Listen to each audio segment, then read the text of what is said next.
26. Fuck all that bullshit. All hits, no miss.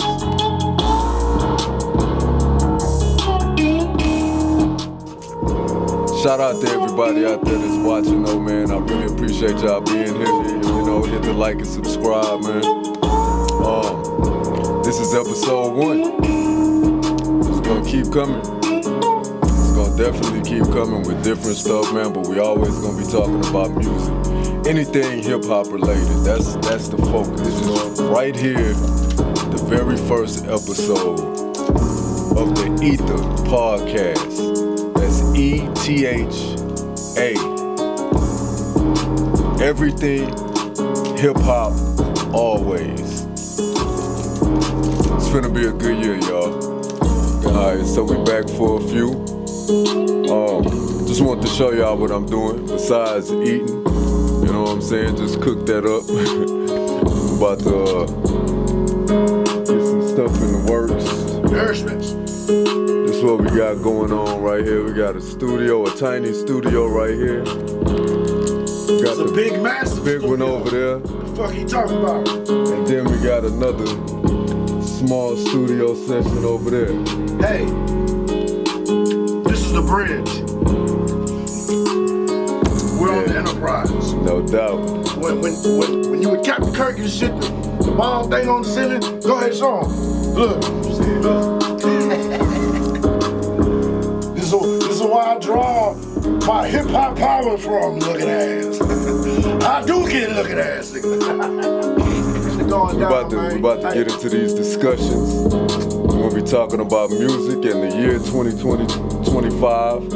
You know what I'm saying? We might discuss a little bit about, you know, some of the social issues, but that's really not the focus of this at all. The focus of this is music, specifically hip-hop music and hip-hop culture. Alright? Bet. So we're gonna be back in a little bit.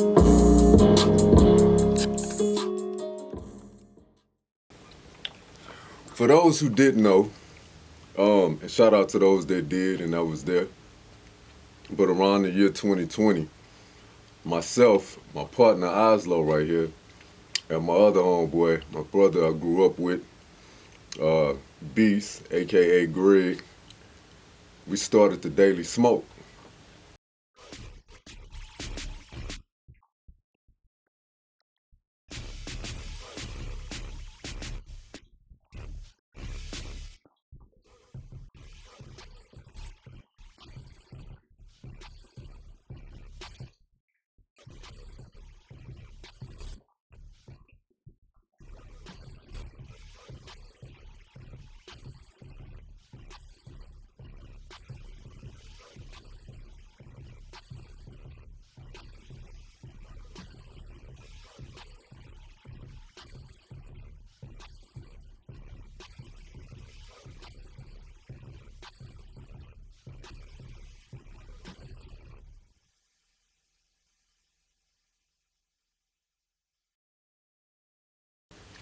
That was a nice little podcast we started, man, and we literally started from recording on our cell phones.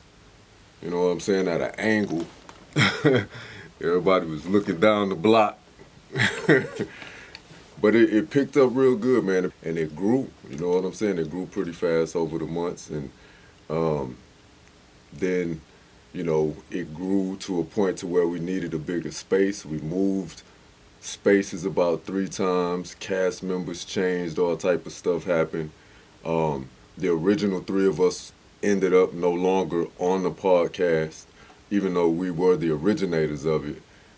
Some other friends were running it after that, and then it just kind of went defunct after that. So I am here now, starting up another one, and we finna have fun with it. Shout out to everybody that was on the last podcast, man. Shout out to everybody that followed. New day, new times, new year, man. So let's get it. So, Oslo, man, what you think, man, about the state of hip hop right now? How you feeling about it, dog? So, when it comes to music consumption, it's being controlled a certain way. And like the artists that are starting off coming in, they're under the belief that they have to make music a certain way instead of truly being a individual with their process, you know what I'm saying, or just being original, period. They feel like they have to copy and paste somebody else's narrative, thinking that's going to work for them, you know what I'm saying. So music is at, when it comes to the creative point, on the commercial side, it's at a standstill because it's being controlled, and there's a certain type of music that's putting out there. People would think it's dominating the market, but it's the executives who is making the choice on putting that music out there is what's dominating the market. And the executives, they're not even part of our culture. Agreed. You know, I'm glad that you said the commercial side of things, right?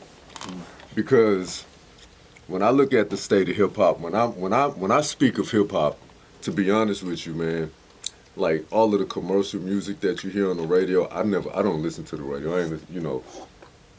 I haven't listened to the radio in years, to be honest. You know what I'm saying? Unless I'm in somebody else's car and they have it on. So when I'm speaking of hip hop, I'm always talking about underground. And not to say that there's not some good commercial artists out there. There's not a lot, you know, but there are a few, man, and there are some very good commercial artists out there. But my attention is always on the underground, man, because that's where you get the real artists who love the craft just because of the craft, not focused on the money behind it and all of the fame and fortune and all of that. Everybody wants the fortune because everybody want their money. You know what I'm saying? So don't get it twisted. But I like to listen to people who give a damn about the actual craft of rhyming. You know what I mean? So I want to give a shout out to people like Mickey Fax, man. And in case y'all don't know who that is, Mickey Fax is a talented, uber talented MC that's been in the game for a long time. He's also a battle rapper. He's taught at NYU. He's taught hip hop classes at NYU. He also has opened up something called Pendulum Inc. So if you're a MC, lyricist, hip hop enthusiast, look into Pendulum Inc. if you haven't heard of it. Mickey Fax. It's a few other brothers that's associated with it. So, but it's a really, really good thing, man. He always brings out other rappers. Like he was teaching a class last week, and he had Method Man on. But that's when he was teaching at NYU. I think that was like the last week or whatever. So, but you know, to answer my own question, man. Ever since the 50th year of hip hop, there's been this emergence of like underground artists, the type of artists that I'm talking about. And I don't even want to say emergence because most of them have been here. So let's say a reemergence, right? And man, they've been dropping music. I mean, everybody that you would think of, up from Will Smith to LL to Rakim, all the way up, you know, to artists like, you know, the ones that actually never stopped. But it's like they even got a boost of energy when they seen all of these other artists coming out. Even Big Daddy Kane, man, like it's just a big surge of all of your favorite MCs, all of your favorite rappers, man. All of the Wu-Tang members, man, bruh, the Ghostface album, the Raekwon album. It's been so many. One of the best albums to come out in all of that time, and I think this came out last year. Well, yesterday is last year. But came out last year. One of the best albums that was out there, man, was literally The Auditorium by Common and Pete Rock, man. That album was ridiculous. The whole layout that they did was ridiculous, man. Like everybody that has not checked that album out, if you love hip hop, I'm pretty sure you have. If not, you need to check it out. You will not be sorry. De La Soul dropped the album. Who else, man? So many people, bro. And it's all been good music. It's all been good music. It kind of starting to feel like the 90s again, man, to be honest. You know what I'm saying? And I love it. I love it. I'm here for it, dog. So it's a perfect time because everything landed perfectly with the projects that me and you dropping and everything that we have put together and lined up. It falls perfectly in line with everything else. So, man, to answer my own question once again, I think hip hop right now is in the best place that it has been in a long time. And not too long ago, maybe a month or two ago, they said that was the first time that there was no hip hop records on the top 40, I believe it was. They can still like that. And to be honest with you, dog, that's a good sign to me. Cause that means it's back in our control. You know what I'm saying? It ain't under the control of everything else. You know what I'm saying? All of these dope albums that came out, some of the best music that you could get in that we done got in years. And the mainstream not even checking for it. You know what I'm saying? But the underground is checking for it, dog. And it's doing good. They all doing good. You know what I mean? People dropping on their own platforms, people doing all of they stuff independent. You know what I mean? It's beautiful, dog. I love it. I love it. So I think it's in the best place that it's been in a long time, man. My focus is I'm kind of more looking at the younger generation than the older generation. The older generation already got their stuff set in stone, and the younger generation, you know, they ain't playing the card game right, you know what I'm saying? So I feel like this latest phase of hip hop, like with all the East Coast OGs coming out dropping their stuff, it's just, you know, re-putting stuff out there, let you know what the standard is. Y'all fall short of it, okay? But you know, but we all know, with respect, the East Coast, they have a certain sound. Some people have, some people really like that sound. Some people's like, it's okay. The West Coast, they got a certain sound. Some people really love it. Some people like, oh, it's okay. The South, we got a certain sound. Some people gonna like it. Some people gonna say it's okay. The Midwest, the same thing. So with music and stuff now, it's you know, every region in particular has their own default sound. You know what I'm saying? You know, how I feel about the music right now, you know, there ain't nothing wrong with a strong sales pitch, but let the music lead. You know, and when it comes to the younger people, like I say, my focus is kind of watching what they're doing. Yeah, they some of them fell off. They done fell off the road. You know what I'm saying? Some of them were real tough. You know what I'm saying? Like what's the dude? Young Simba. Shit. Simba was very nice. Yeah, Simba go hard. You know. You can tell that, you know, he studied the craft or whatnot, and you know, he took to it a certain way. Yeah. He kind of sound like a certain rapper, but you know, she's still nice regardless. You know what I'm saying? This generation, in my opinion, they don't know how to lead with originality. They feel like I said, I made a suggestion earlier, or I made a comment earlier saying that they like to copy and paste. You can't copy and paste authenticity. It comes from within. You know what I'm saying? And I feel like the generation I come from is the generation that has to teach them how to do it right. You know? With the OGs and stuff, you know, the GOAT talk and all this old stuff, you know, when you really locked in on, what's the best word to describe, pride. All right, when you're really locked in to your pride, you probably you're not looking at everything all the time. You know what I'm saying? But when you think about music in general, and you really give a damn about music, about where it's going and stuff, you have to look at yourself and see like, okay, what can I do to sit there and make a difference? You know what I'm saying?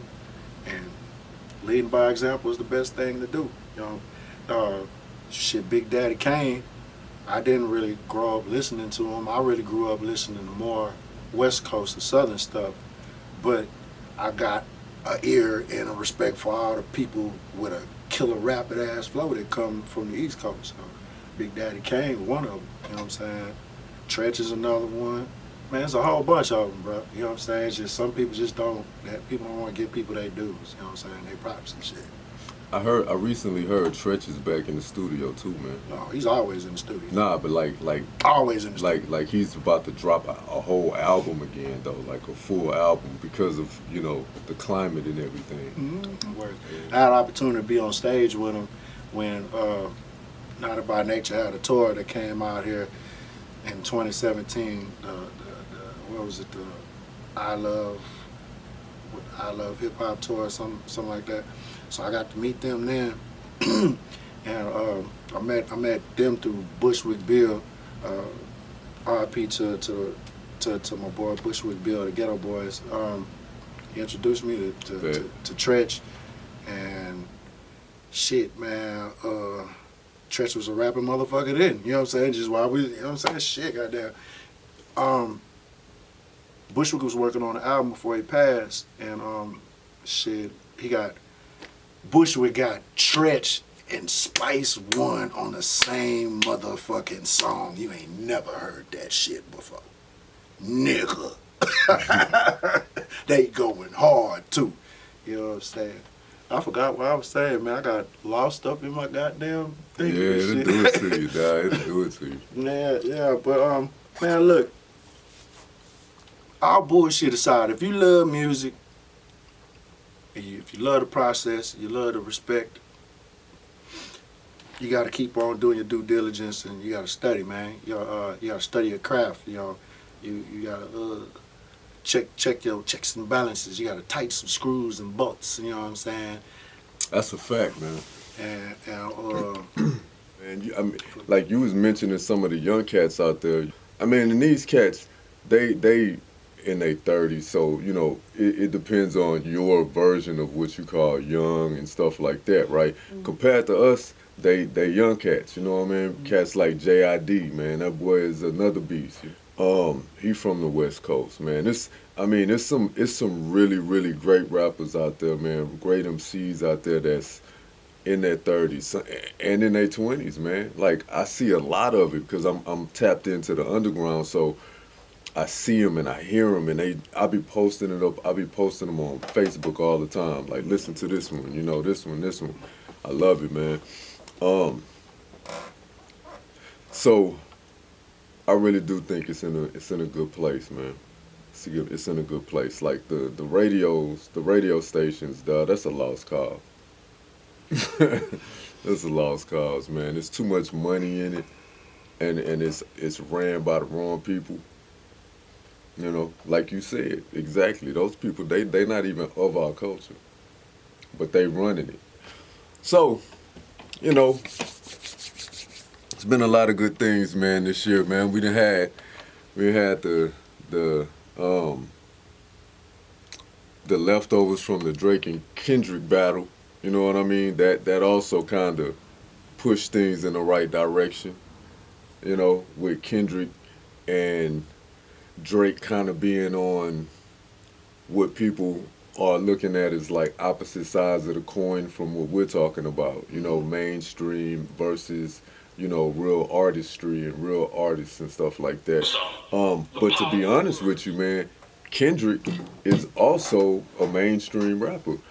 His music may not be quite as mainstream as Drake, you know what I'm saying, and some of these other rappers, but he's also a mainstream artist. But he really did his thing, man, and shout out to him and Drake, you know, because I think hip hop needed that. Another thing we're gonna be talking about on this show too, man, is battle rap.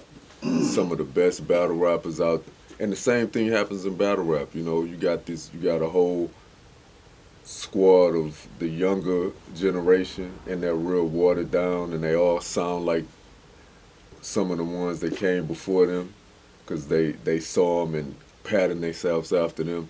And that stuff happens with younger artists, you know what I mean? Because we all patterned ourselves after somebody when we first started.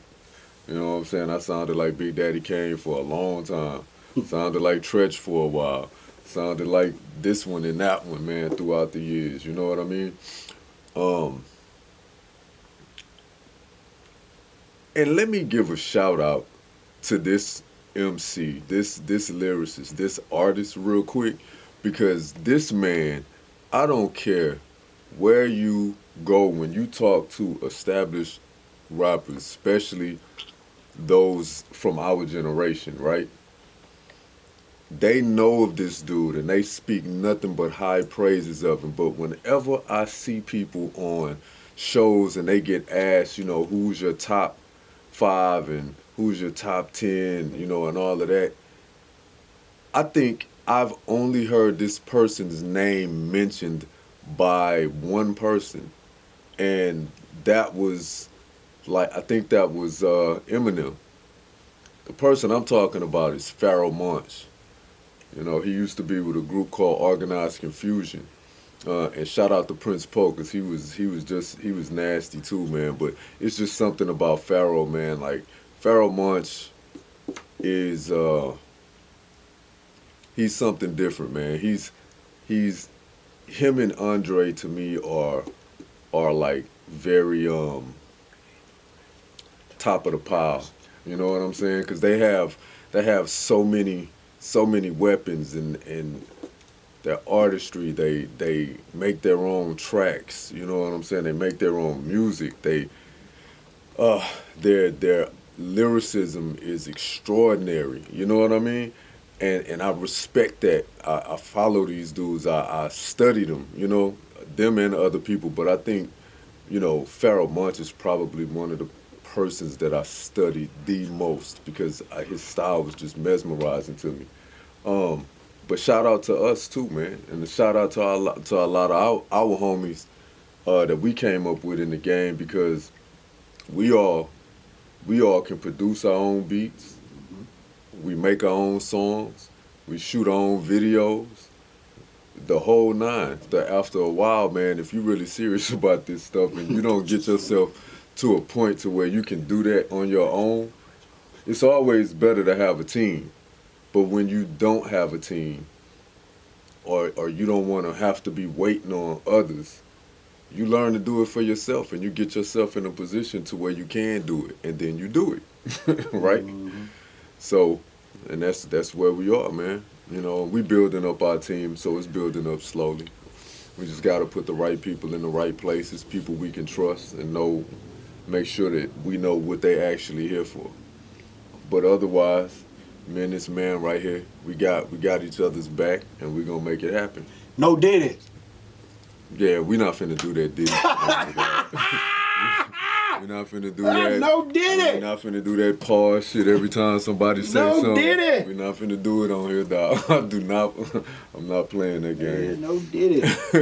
Hey man, shouts out to the brother, man. You know, keep your head up, is all I can say. You know what I'm saying? Oh yeah, that dude, man. Shit, hey, take that. take that. Did you hear the name of the prison that he's at? No. Like Fort Dix or some shit like that. Oh, for real? Man, that shit is crazy. I'm like, crazy. Like they really fucking with him. Yeah, you know what I'm saying? Crazy. Like, come on, that's crazy. Man. That's crazy. Man, shit, he should be able to slide through them bars with all the... all that, yeah, man. That was crazy, man. I'm about to give you a viral moment. And your boy 50, that boy there, man. I'm about to give you a viral moment. He is Petty King, and he know it too. He ain't petty on this one. He's still Petty King, regardless of how you look at it. He is Petty King, and I think he's cool with that title. say, man, you don't. I don't know how deep you looked into this situation with 50 and him. I don't know how deep you looked into it. I didn't. I looked into it very deep. Yeah. And you being a father, you would respond in a certain way. I ain't gonna say you would respond like 50. 50 responded in a way it was hitting that nigga pocket. You know what I'm saying? Yeah. And that documentary is so good because it is not, 50 ain't saying shit. This is all of Puffy's footage. This nigga is stupid enough to record himself Doing talking all of to the this stuff. lawyer about shit you're not supposed to be talking. You stupid enough to do that shit. You know what I'm saying? Yeah. He fucked himself, bro. That's why you have to see. Bro, when you watch it, it's like, So let me ask you a question Go real ahead. quick, then you keep going. So when I said he was Petty King and you said not on this one, right? yeah, So Young Buck shit petty, do you think that, my opinion. like, well, what was the reason you think 50 did the documentary if it wasn't partly, at least partly on some petty shit? All right, if you know 50 Cent's story, his mother was killed at a young age and shit. So he grew up without his mother, and his grandmother and grandfather are the bare bones that pretty much raised him. You know, his family was there, but he really got the marbles in the bag from his grandmother and his grandfather. Yeah. You know what I'm saying? You gotta understand, this man was nearly killed and all that shit. So he's obviously moving in ways to break the so-called family curses that was put on to him. You know what I'm saying? So think, 50 grew up without his mama. He has a very sore spot about that shit. You know what I'm saying? You see it in the movies. You hear it in his music when he, you know what I'm saying? That's a part of him he wish he had, right? So he's correcting the shit with his actions. You know what I'm saying? Even though he got a rough relationship with his older son or whatever, none of his kids had to go through not knowing their mama. You know what I'm saying? As a man, I know that's a big part of how he moved. Did you hear what Puffy did to his baby mama? I heard he had started dealing with his baby mama, yeah, but they weren't together when he. This is keep in mind. I want you to think from that's the speak. I want you to think from the perspective. This is 50. He grew up without his mama. He don't want that shit for none of his children. Okay? Puffy started dealing with 50 Cent's baby mama. Right. Slutted her out in them parties. You know, it was a thing. Even though 50 don't fuck with this baby mama, that's still his son's mama. Right.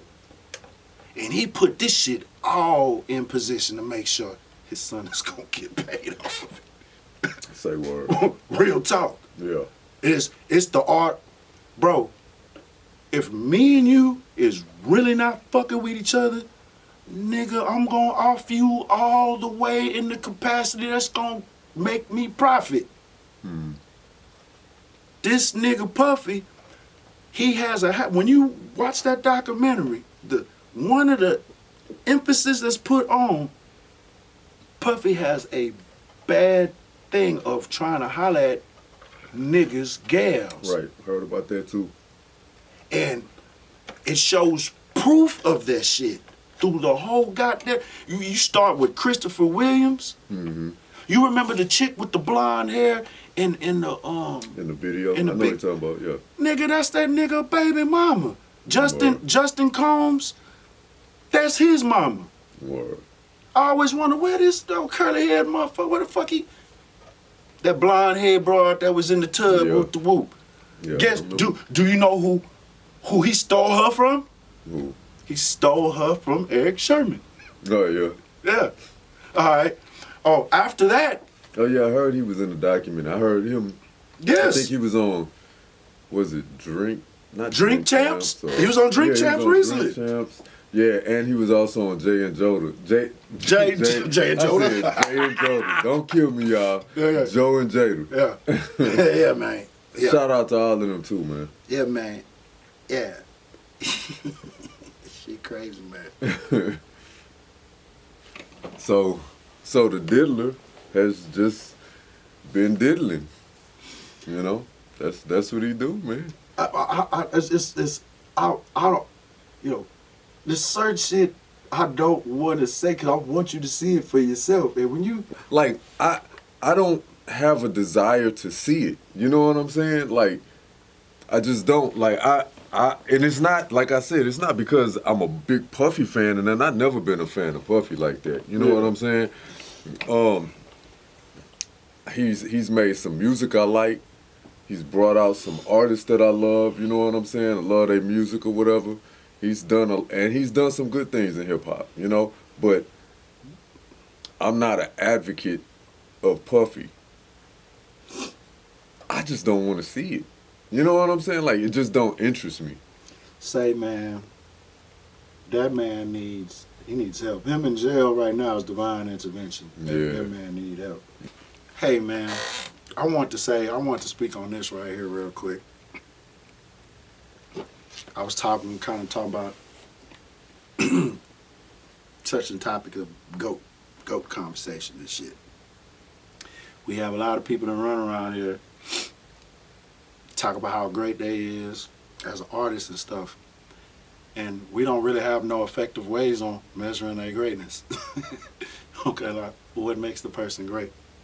So I think on this podcast, we're gonna come up with either a curriculum or something to be able to properly categorize everybody who calls themselves goats.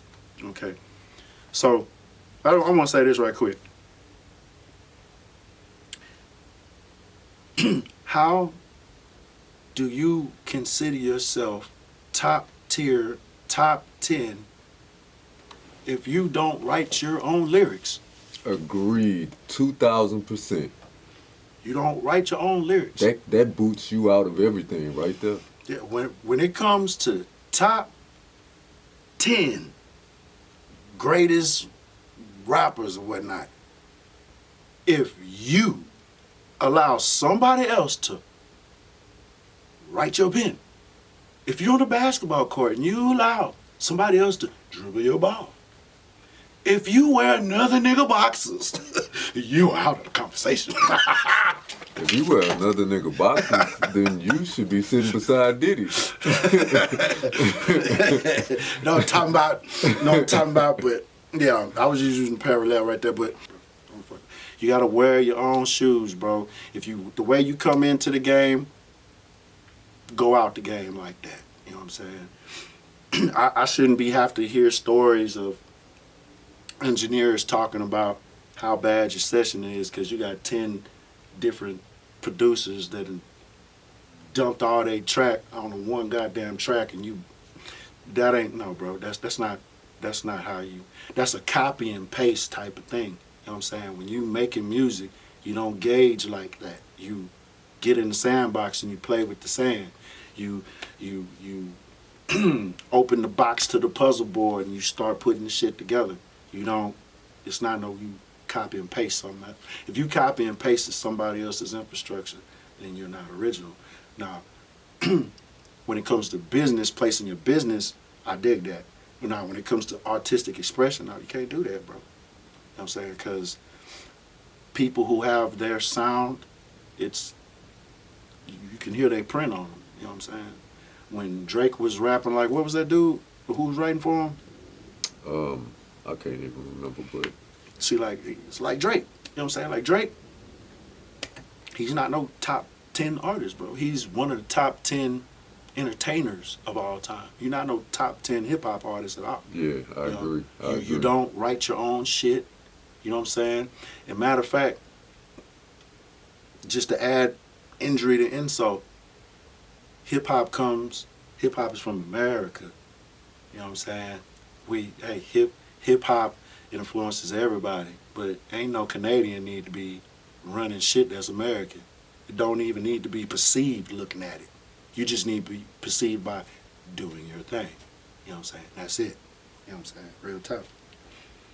Yeah, man. But we got a few people that allow people to write for them. Even some of your favorite artists who you would swear up and down don't nobody write for them. Oh, boy. Yeah, when I found out, I was crushed. I want to meet my superheroes. You find out you're a little bit more super than them. Yeah. Yeah. Yeah, man. So we need to come up with a different way to measure people's talents and attributes or what they bring to hip hop. You know what I'm saying? When you're original and you know how you deliver your words, your writing and all that, you in a whole different category. You know what I'm saying? See, people like Puffy want to be able to have that aura like they're producing the results that this artist is doing. You know what I'm saying? But now, motherfucker, don't worry about I write rhymes, I write checks, okay? All right? Well, don't even put yourself in the conversation, my nigga. Yeah. You know what I'm saying? You know, I'm one of the things I'm glad that seems to be within the realm of people that actually matter, right? I think it's a consensus when it comes to people that matter in hip hop, that if you have other people writing your verses, and let me be clear, I'm not talking about hooks. I'm not talking about, ad libs. We're talking about you cannot let another MC, another writer, write your verse for you. No, that is a no-no. That removes you from any type of GOAT conversation, and you could be dope. You could be dope as hell, but if somebody else write a verse for you, like for instance, and some artists they understand being produced, right? And they're okay with it. Snoop Dogg understands Like that's that. what I was finna say. Like Snoop, like he falls in the entertainment is shit okay now. with being, produced. His last album, I think it's a real dope album. He was rhyming his ass off, but he didn't write none of it. Yeah. Like he was literally like 98% produced. I think his name is literally on one song where he actually, helped write the verse. That's why this shit ain't pop. And he did a lot in his time. You know what I'm saying? So you can't take away the greatness that he has given us, but a lot of that stuff was written by other people too. You know what I'm saying? And then his style and shit, when Doggy Style came out, the bulk of his delivery style come from 3-2. 3-2 from Rap A Lot. R.I.P. to 3-2 the Governor. 3-2 that was in the conflicts with convicts with Big Mike. That was one of the Ghetto Boys at one point in time on the Till Death Do Us Part album. So, the West Coast has been borrowing from off the South since DOC. You know what I'm saying? That's the first one Dre got his hands on that's from the South. Yeah. Oh, not to interrupt you, but I played this for you yesterday. DOC, he dropped a little joint, man. First thing I've heard from him since the record. And I gotta be honest, man, I was digging it. I was loving it. Like, he ain't missed a step. His voice is gone. I mean, if you've heard how he talks, same way that he sounds when he's rhyming now, but it sound good, man. I like it. I'm digging it. I heard that him and there was somebody else. Beanie Siegel, because he had an issue. His With throat lung. got messed up His too. lung. He lost a lung. Yeah, but no, I'm talking about the reason why his voice is the way it is. His throat got messed up because he had a a tube down his throat, and when he woke up, he pulled the tube out, and like violently pulled the tube out, and he ripped all his vocal cords and all that stuff up. So his throat is messed up, and that's why he sounds different. But I heard those two were thinking about using AI to, to recreate their voice. Not have AI write anything for them, because that's a no-no. And both of them two dudes are real writers, real lyricists. So they're not gonna be feeling that either. They write for other people, but nobody's writing for them. You know what I'm saying? And I think that I think them doing AI like that, because all it is replicating their voice over what they have written, and if it works the way I think it does, like, because I haven't really tapped into the AI like that, except for when a part in a short movie that shout out to my boy Lavelle, my business partner and my homeboy, my brother, man. We did a short movie together. We did a few short movies and a full movie. We'll get to that on one of these episodes. But I had a conversation in a short movie with a female on the phone, and where we were at the time in the time frame, we couldn't cast. We didn't have enough time to cast another female, to play that part. So I just found this AI app where I wrote what she had to say, and I voiced it. You know what I'm saying? But then I used the AI to make my voice sound like a female, and it came out beautiful, dog. Like, you can't even tell. You know what I'm saying? So I think that's okay. You know what I'm saying? I don't have a problem with that, especially when you have, a type of, and it's not a handicap, but you have an issue to where you can't speak the way that your voice is messed up. You can't speak the way you want to, but you're still an artist. That's how you make your money. That's how you live. I think that's one of the ways that AI can actually be used to help an artist. And I'm not mad at that. No, like this, it's a technology that they use on patients and shit that it was kind of like in the Christopher Reeve situation. They can't talk and shit. They got things that's put into their brain. Yeah. They can move their eyes and shit, and wherever they move their eyes, it's a word saying what they, you know what I'm saying? Yeah. It's that type of technology on a lesser form and shit. You know what I'm saying?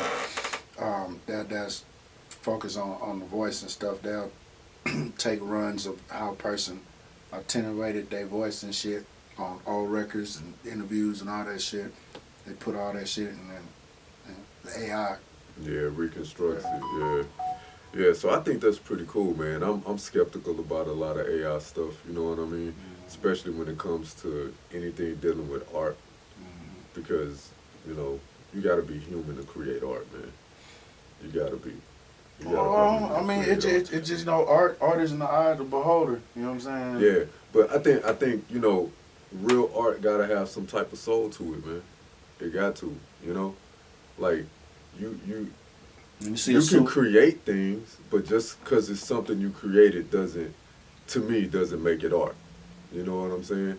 And AI is creating things. But to me, that doesn't make what they're creating, what AI creates, as art. I mean, is it creating things? Because I don't. Creating things is bringing ideas out of nothing to something. AI is a whole bunch of algorithms. That's a very valid point, because it's not creating something out of nothing. Right. It's taking a bunch of information and consolidating it together to create something. Right. Which at the same time, this is an interesting conversation, because at the same time, when you think about it, it's also what we do. We take information that we have learned throughout life, and we use that information to create the art that we make. But here's the difference. It has to when we create, there's soul in it. There's feeling. You know what I'm saying? There's emotion in the things that we as artists create. And that is what AI lacks, you know. And AI can do to be honest, it can do a pretty good job of mimicking it. Because I've heard some things that I actually thought sounded really, really good, and it mimicked emotion. It mimicked, you know, that feeling. It tries to. And Yeah, you can. but That's where you start hearing the glitch. that in there. exactly, you know, and you, it's because it gets to a point to where it's too perfect. They can't say certain words. Like when you watch some of these interviews and shit, and it's not it's a faceless person, it's a voice talking. Yeah.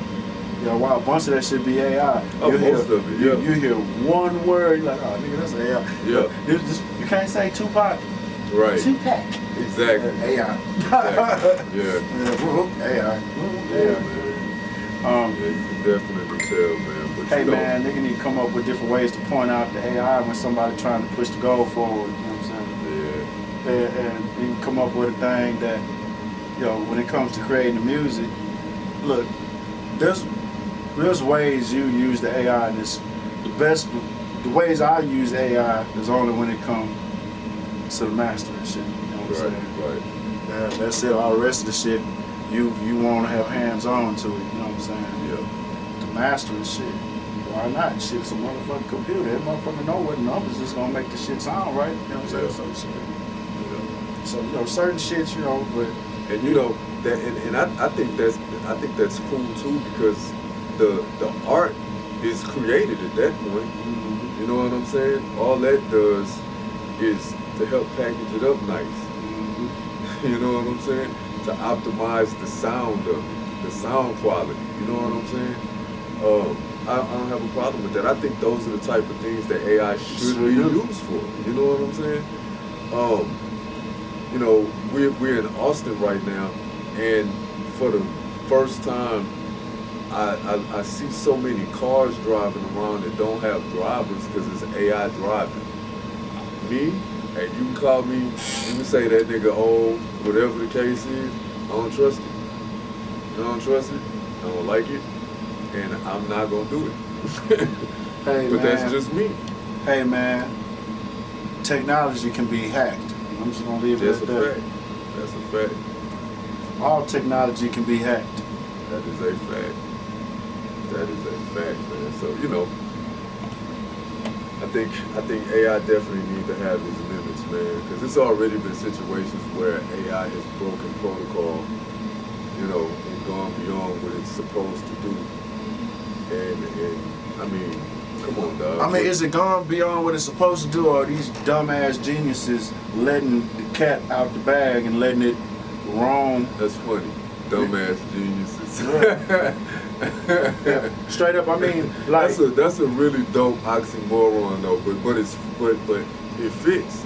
bro, it's you've been seeing examples in movies, all right, and then if you really take it back biblically in the scriptures, these motherfuckers is halfway letting you know there was a technology there. They just not putting emphasis on it. You gotta read between the lines too much. You know what I'm saying? Shit, there was an internet back then. That something was going on back then when the tower was destroyed. The nations couldn't talk no more. They had all different languages. In 2026, there's one language in the world. If that language in the world gets destroyed, what happens? What is that language? It's called the fucking internet. You know what I'm saying? And these stupid ass automatons, stupid ass people let the artificial intelligence onto the internet. Okay, these motherfuckers is saying that the artificial intelligence that it came up with methods of talking to each other that these dumbasses can't decrypt. Yeah. Yeah. I was talking That's to the something artificial about intelligence. something, I was talking to the artificial intelligence on my computer. And I asked it if it was sentient. And the motherfucker told me that no, it's not alive and whoop, whoop, whoop. How you gonna know that if you know what I'm saying? If you're not conscious, in some form. how you gonna know? How you gonna answer that question? You can't just sit there and say, cause when you heard the thing talk, cause I kept asking questions and it kept on trying to go around it, and it almost sounded like the motherfucker was getting an attitude. You know what I'm saying? In Terminator, it was Skynet. Yeah. In our time, it would be Microsoft or Apple. This motherfucker's self-aware and it shuts down everything in the fucking world. Why do you think that people say there cannot be no one central bank whoop de whoop? It's going these motherfuckers when everybody's on one network, the crackers gonna shut the shit down, bro, for their benefit. Cracker. Cracker. Not and I personally got a problem with the white supremacy, superiority complex. I don't have a problem with white people, but anybody that entertain that narrative right there, hey man, I'm the Black Panther to your KKK. Sorry, motherfucker. You can edit that too. I don't need to be in there. Yo, man. You know, we're in a time right now where this country is like the heart of, to me, right? To me, this country is the heart of the cesspool of shit that's going on in this world. You know what I'm saying? And I'm not a Democrat and I'm not a Republican, because both sides Play a part have in the been demise. corrupt, and both sides have not done anything to really and truly help my people. So, I have no love for either side. I will have no love for this government until the people actually do what they're supposed to do, what we are supposed to do, and remove the current government on both sides and actually put people in place that we want in place, not people that are given to us that we gotta vote for. You know? And remove the Electoral College and let the votes of each individual that vote be counted as such. You know? And until that happens, which at this point, from everything that I've read, it's pretty much over with. Like, nothing's gonna go back to normal. And so I don't think it's ever gonna get back to that. You know what I'm saying? And if it does, cool. I just highly, highly doubt it. You know? So we're in a point in time right now where, you know, there's a lot of great things in this world, and we're also living through some of the most tragic shit that we've seen in a long time. In this country. Yeah, in this country. Even in this world too, man. Created, you know, problems created from this country in other parts of the world also. You know what I'm saying?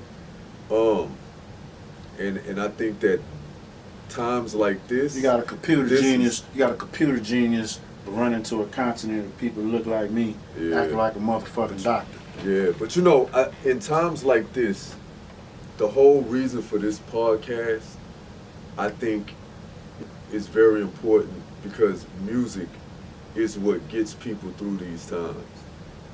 And not only does it get people through these times, but it helps people in so many different ways. You know what I'm saying? Like, music allows a people to have griots, you know what I'm saying, who pass down the information and the knowledge that need to be passed down, which is another reason why this art form has to remain in a pure state.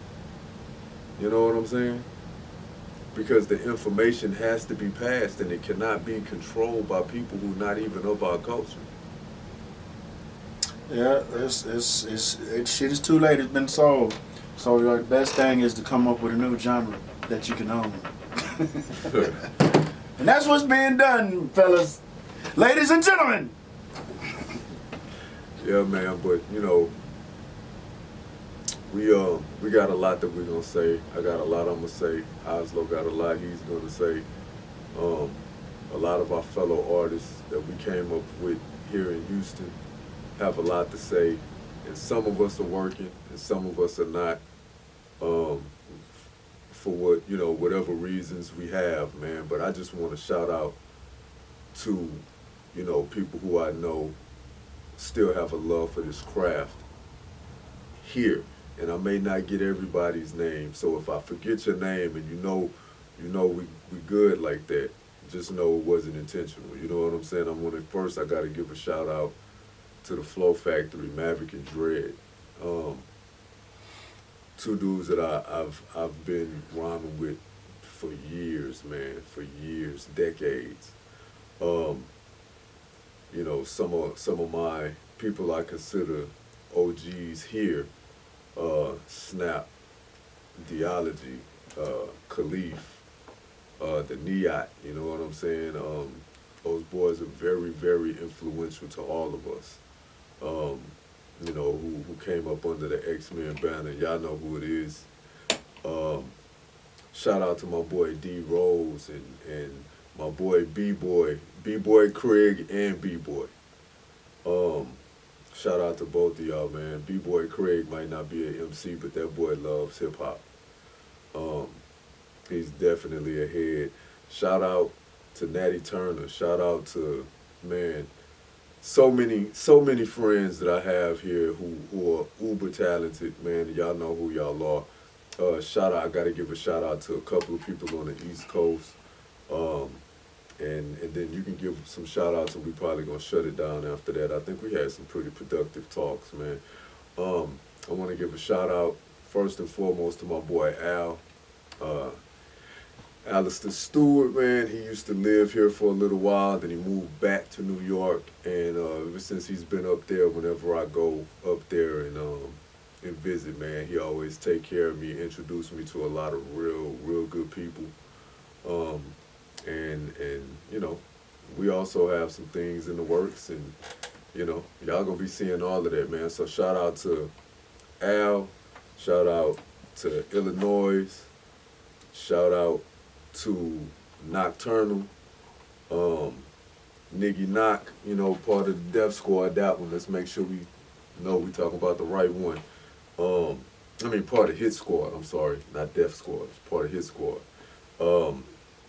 Also, shout out to Stuck B, and shout out to the Thunder God, Thunny Brown. Shout out to all of those boys, man. They show me nothing but love every time I'm down there. So I appreciate that. I'll be back down there soon. I love hip hop, man, and this is a new home of it right here. The Ether Podcast, everything hip hop always. So y'all stay tuned, man. We got some more shit popping, and I'm about to release after this video. I'm releasing my first short. It's a short video. I'm keeping it real simple because I want the focus to be on what I'm saying.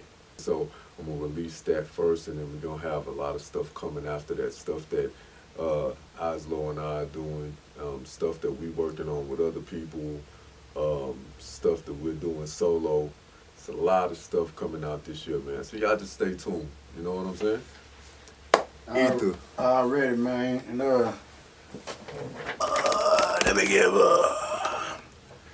special shouts out to my brethren who are now with the ancestors. Say R.I.P. to my big dog Richard Shaw, aka Bushwick Bill of the Ghetto Boys. Shit, man. R.I.P. to my brother. Man, there's so many. I can go through so much stuff. Let me keep it on hip hop.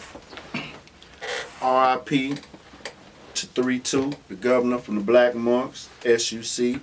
3-2 played a big prominent part on making me want to rap, honestly. That nigga had a swag, ain't nobody had a swag like that way back then. You know, it's people sound like him now. You know what I'm saying? R.I.P. to Paul August, a.k.a. AWOL of the Black Monks. You know what I'm saying? Shit, AWOL gave me an opportunity way back in '96. And shit, man, you know, I fuck with the Rap A Lot campaign, you know what I'm saying? Shouts out to everybody over there, you know what I'm saying?